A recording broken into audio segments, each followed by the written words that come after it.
A nosso tema de hoje chama-se Como Ter um Ano Novo Feliz. Como foi o seu começo de ano? Como foi a sua virada de ano? Espero que tenha sido na paz, com todo cuidado, com todos ali os trâmites, né, de distanciamento. Então, a gente tem que ter esses devidos cuidados. O texto está em Filipenses, capítulo 3, versos de 10 a 14, e diz que o apóstolo Paulo era um maravilhosamente guiado por Deus. Talvez tenha sido o cristão mais dinâmico que pode ter sido encontrado na Bíblia. Mas pessoas bem-sucedidas, como os campeões, não nascem feitos, né? Eles tornam-se. Paulo tornou-se um homem que era, mero. Ele não tornou mero por acidente.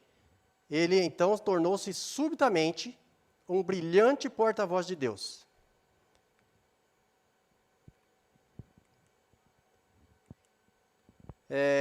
Pelo menos 3 palavras que caracterizam assim a vida e estas mesmas 3 palavras pode nos ajudar assim tanto a mim quanto a você a descobrir como ter um ano novo feliz e bem como triunfante também, uma vida triunfante também. As palavras capazes de modificar a minha vida e a sua vida, elas são as palavras que descrevem também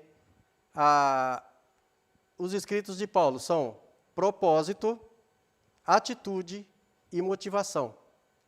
Paulo, ele era motivado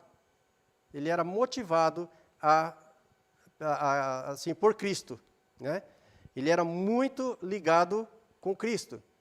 Então, analisando em primeiro lugar o propósito de Paulo,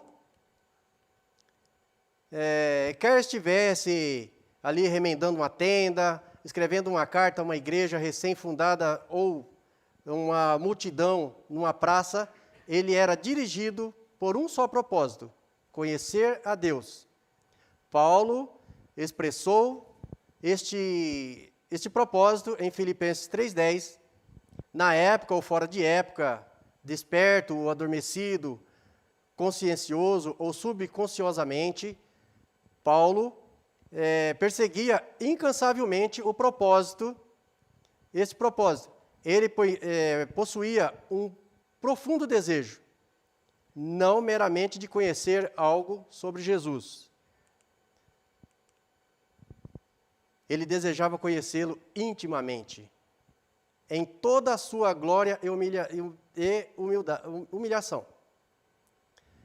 Será que nós também estamos preparados para isso? Para nos encontrar, ter aquele encontro realmente com Cristo? Então, fica aí essa pergunta para os irmãos, né? Para vocês que estão em casa, nos assistindo. Então, fica essa pergunta: será que nós estamos realmente com esse propósito? O propósito de Paulo também era muito semelhante ao de Davi, que orou: como a corça suspira pelas correntes das águas, assim por ti, ó Deus, suspira a minha alma. Está em Salmos 42, verso 1. O quadro que Paulo oferece em Filipenses 3 é de um corredor. Seus olhos estavam fixos no alvo, como o de um atleta disciplinado. Paulo relembra-nos que eu subjugo meu corpo, 1 Coríntios 9, 27. E, em outras palavras, todas as suas fibras, toda a sua personalidade eram esticadas assim, num único e santo propósito: a contemplar a glória de Jesus. Meu amado irmão, este é o santo propósito de sua vida? Qual era a atitude de Paulo dos gentios? As atitudes são extremamente importantes, por quê? Porque atitudes determinam ações. O contexto de Filipenses expressa alguma coisa da atitude de fé do apóstolo Paulo. Observe algumas frases poderosas e inspiradoras que encontramos nesta passagem. Que eu possa ganhar a Cristo, verso 8. Que eu possa conhecê-lo, verso 10. Prossigo para alcançar, verso 12. Esquecendo-me das coisas que atrás ficam, verso 13. E avançando para as que estão adiante de mim. Prossigo para o alvo.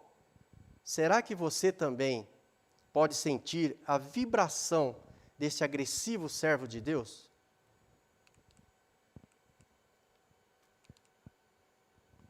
Mas você pode perguntar, como é possível num mundo caótico como esse, como o nosso, que estamos vivendo agora diante dessa pandemia, ter uma atitude de fé?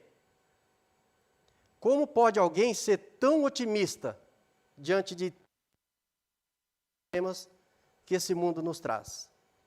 Devo confessar que quando olho para dentro do meu próprio coração, fico assim desencorajado. Quando olho para nosso mundo confuso, sinto-me oprimido, mas quando olho para Jesus Cristo, encontro uma razão para esperança e otimismo. Amém? A Bíblia nos ensina que esta espécie de atitude começa quando alguém nasce de novo. E como é nascer de novo? A partir do momento que você aceita Cristo. Depois de recebermos a Cristo, olhamos para Ele em cada necessidade.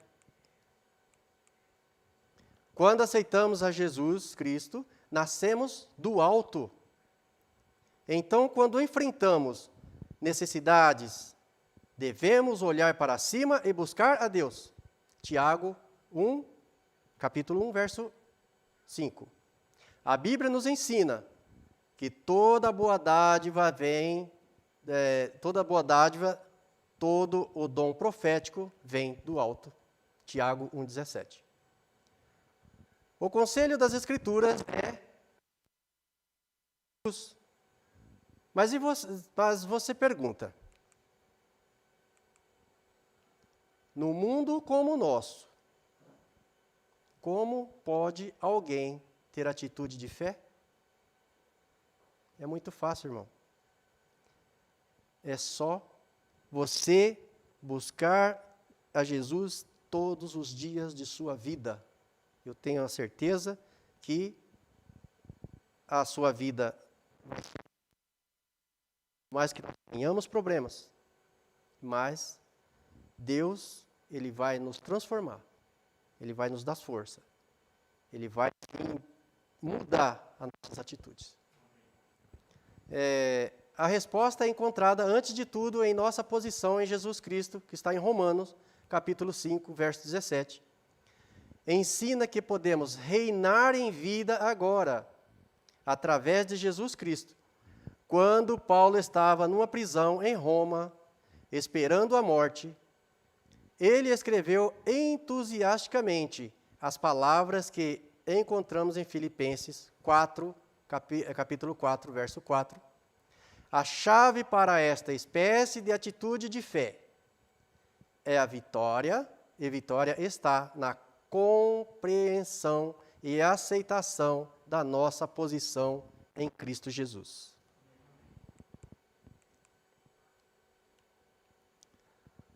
A atitude de Paulo estava expressa naquela bela frase: esquecendo-me das coisas que atrás ficam. Nos últimos anos, foram escritos vários livros sobre como ter boa memória. E olha que são, assim, muitos livros, que o povo escreve. E como é bom a gente ter boas memórias para recordar, guardar boas coisas, É um alvo digno de ser buscado. Creio, porém, que em alguns aspectos precisamos de uma memória que seja capaz de esquecer. Algumas coisas, muitos de nós conhecemos pessoas que são derrotadas em sua experiência cristã, simplesmente porque nunca aprenderam a esquecer algumas coisas. Precisamos esquecer nossos pecados, passado, confessado e abandonado. Precisamos também esquecer nossas falhas, precisamos esquecer nossas tristezas, e assim, tristezas passadas que não vai trazer nada de bom para você, devemos esquecer. Paulo também possui uma grande motivação. Qual seria essa motivação que Paulo tinha em Filipenses 3, verso 14? Ele diz assim: prossigo para o alvo, pelo prêmio da soberana vocação de Deus em Cristo Jesus. Que fé que Paulo tinha em Jesus, né? Então, vamos observar essa expressão. Prossigo, é uma palavra forte, né? Prosseguir. Então, que nós também tenhamos essa coragem de prosseguir Cristo Jesus cada dia. E é uma palavra cheia de energia. O quadro é de um corredor, forçando cada músculo, cada fibra, cada tecido em seu corpo. E assim, cada movimento buscando ali o alvo. A vida cristã em ação envolve ação, envolve obras.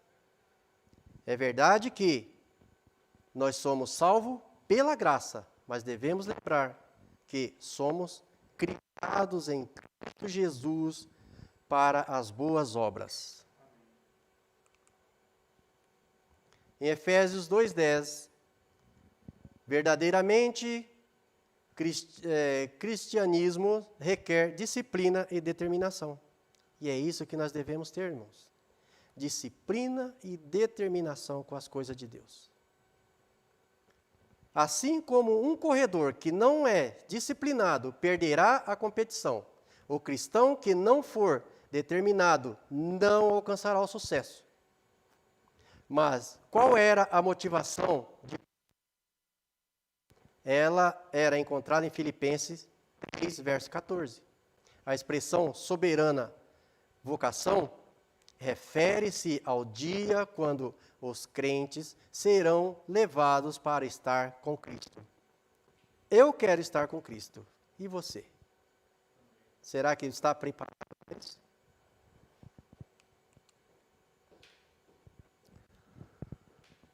O contexto de Filipenses 3 também enfatiza que Paulo viveu na esperança desse grande evento futuro.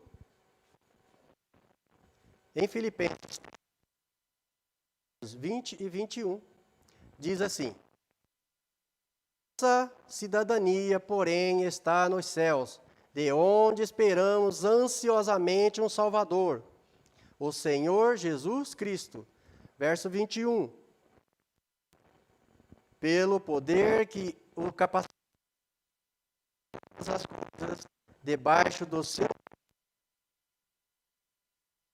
corpos criados para serem semelhantes ao seu corpo glorioso. Amém?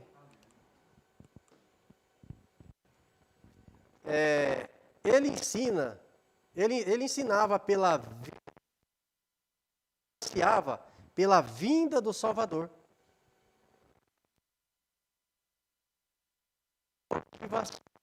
De sua vida.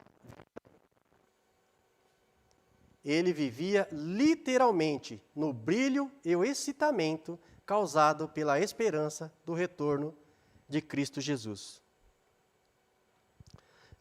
Eu quero aqui antes de terminar, eu quero compartilhar com vocês aqui uma história. É de há muito tempo atrás, um presidente dos Estados Unidos, ele assim, após ele participar de um culto matinal da sua esposa, da igreja da sua esposa, ele visitou à tarde um garoto que estava acometido ali por um câncer. O presidente chegou sem ser anunciado. Aí o garotinho, né, o pai do garotinho, foi chamado, e o mesmo quando chegou à porta, que abriu a porta, que viu o presidente dos Estados Unidos ali à sua porta, ele ficou assim, pasmado. Por quê? Porque ele não estava preparado. Ele tinha acabado de fazer algumas coisas ali ao redor de sua casa, estava despenteado, estava barba por fazer, estava com a camisa velha, uma calça jeans desbotada, então ele não estava preparado. Mas aí a comitiva, a casa, e por ali, por minutos, o presidente pegou no colo, levou até a sua limusine presidencial, que o garoto ansiava conhecer, e ficaram ali por uns 15 minutos, e saíram, foram embora.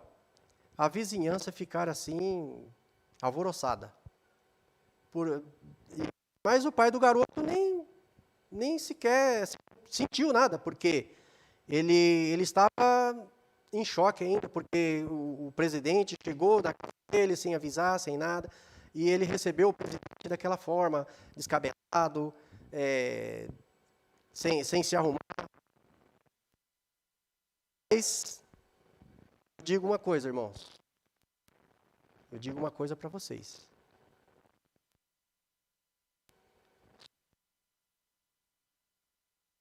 Quer Jesus virá. Está você esperadamente esperando que Jesus esteja aqui, compartilhar dessa soberana vocação? O apóstolo Paulo vivia isso. Ele vivia esse brilho causado pela gloriosa volta de Cristo.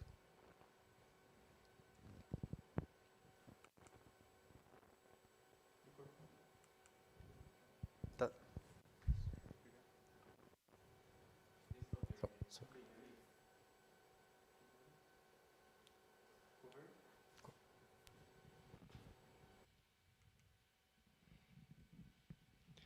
Um dia, som, ok? Um dia, de acordo com a tradição, o apóstolo Paulo ajoelhou-se em uma arena em Roma. No momento, a cruel espada de Nero decepou sua cabeça, fazendo-a rolar no pó. Contudo, o orgulho da soberana vocação em Cristo Jesus continuava sendo seu. Paulo era fiel e verdadeiro no seu propósito. Para que você tenha um ano novo feliz, deixe-me encorajá-lo a desenvolver um propósito dinâmico numa atitude de fé e uma motivação celestial.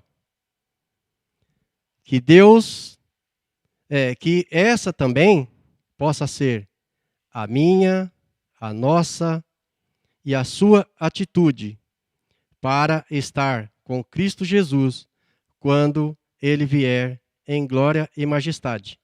Que Deus os abençoe e nos dê, assim, uma boa semana em nome de Cristo Jesus. Amém.